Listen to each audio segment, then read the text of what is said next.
Har Har Mahadev, hello everyone, welcome to my channel. This is my new blog. আজকের এই ব্লগটা হচ্ছে সম্পূর্ণ কল্যাণী মাঝের চর সরস্বতী পুজো 2026 নিয়ে। তো ভিডিওটাকে স্কিপ না করে সম্পূর্ণ ভিডিওটা তোমরা শেষ অবধি দেখো। আশা করি তোমাদের ভীষণ ভালো লাগবে। আর অবশ্যই বলবো, আমার চ্যানেলে যদি তোমরা নতুন হয়ে থাকো তো চ্যানেলটাকে সাবস্ক্রাইব করে পাশে থাকা বেল আইকনটাকে কিন্তু প্রেস করতে একদম ভুলো না। এর ফলে আমার আসা প্রত্যেকটা নতুন ভিডিও নোটিফিকেশন খুব সহজেই কিন্তু তোমাদের কাছে পৌঁছে যাবে। তো মাঝের চরে কিন্তু আমি প্রথমবার সরস্বতী পুজো দেখতে গেছিলাম। আমি কিন্তু জানতামই না যে এত বড় করে এখানে সরস্বতী পুজো যে হয়ে থাকে। তো ফার্স্ট থিমটা তোমরা দেখেই নিয়েছো, ভীষণ সুন্দর কিন্তু হয়েছিল প্রথম প্যান্ডেলটা।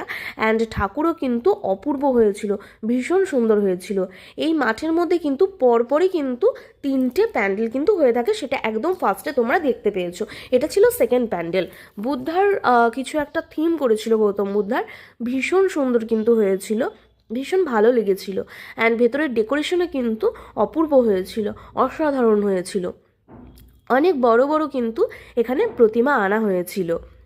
অ্যান্ড লাস্ট এই যে প্যান্ডেলটা তোমরা দেখতে পাচ্ছ, এটা কিন্তু তৃতীয় প্যান্ডেল ছিল।